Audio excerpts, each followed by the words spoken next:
పెద్ద ఎత్తున యువతను ముందు తీసుకురావాల్సిన అవసరం ఉంది. యువత యాక్టివ్ కావాల్సిన అవసరం ఉంది. బాగా యాక్టివ్ అయ్యారు. ఇంకా ఇంకా ఇంకా ప్రజాసేవ చేయాలనుకున్న వాళ్ళు మనం తెచ్చుకోవాలా. కష్టపడి పని చేసే వాళ్ళని తెచ్చుకోవాలా. నిజాయితీ పనులను తెచ్చుకోవాలా. కోవట్లను దూరం పెట్టుకోవాలా. బ్లాక్ షీప్స్ దూరం పెట్టుకోవాల్సిన అవసరం ఉంది. ఈ పార్టీ ఆ పార్టీని తైతక్కలు ఆడే వాళ్ళని కప్పుకోవడం తెలుగుదేశం కండువానే కప్పుకుంటారు. రాత్రి అయ్యేసరికి వాళ్ళతో మ్యాచ్ ఫిక్సింగ్ చేస్తున్నారు. వీళ్ళందరినీ గుర్తు పెట్టుకోవాలా. వీళ్ళకి ఇవ్వాల్సిన టైంలో సమాధానం ఇవ్వాలా. వీళ్ళు చేసిన రస్తా తప్పుడు రస్తాన్ని వాళ్ళకి తెలియజేయాలా. కాబట్టి మనందరము తెలుగుదేశం పార్టీకి అహర్నిశలు పనిచేస్తున్న వాళ్ళందరం యాక్టివ్ గా ఉండాలా. అలర్ట్ గా ఉండాలా. ఈ రోజు మనకు వైకాపా కాదు శత్రువు, ఈ కోవర్ట్లు.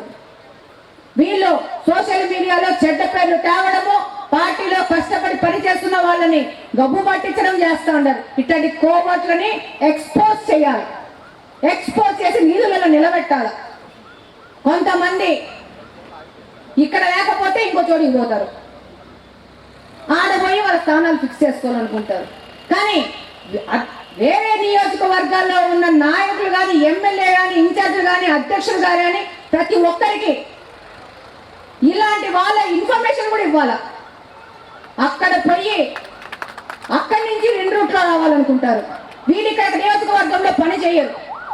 నియోజకవర్గంలో ఒక్క గ్రీవెన్స్ అటెండ్ అవ్వరు. నియోజకవర్గంలో ఒక్క మనిషికి పలకరు. కానీ తెలుగుదేశం పార్టీ నాయకులు అంటారు 30 ఏళ్ల నుంచి ఇండస్ట్రీ అంటారు. పోస్టర్లు కడతారు, బ్యానర్లు కడతారు. ఇండస్ట్రీ అంటారు. మళ్ళీ వాళ్ళతో వీళ్ళతో గొడవ పడతారు. పేదోళ్ళు పోతే ఏదో ఒక కరెక్షన్ చేయాలని చూస్తూ ఉంటారు. అట్లాంటి వాళ్ళని గుర్తుపెట్టాము, వార్నింగ్ ఇవ్వడం జరిగింది. వాళ్ళని దగ్గరికి కూడా రానియం కూడా. ఓకే, మనకు తెలుసు వాళ్ళ మనస్తత్వాలు. కాబట్టి ఇప్పుడు టెక్నాలజీ మారింది కాబట్టి మనం అలర్ట్గా ఉండాలి. తెలుగుదేశం పార్టీ మన అమ్మ నాన్న మనది, మన కుటుంబం అనుకున్న వాళ్ళందరూ అలర్ట్గా ఉండాల్సిన అవసరం ఉంది. మనకు వైకాపా పార్టీ కాదు పోటీ, అది అయిపోయింది. మనం స్ట్రెంథన్ అవ్వాలంటే మనం కష్టపడాలి.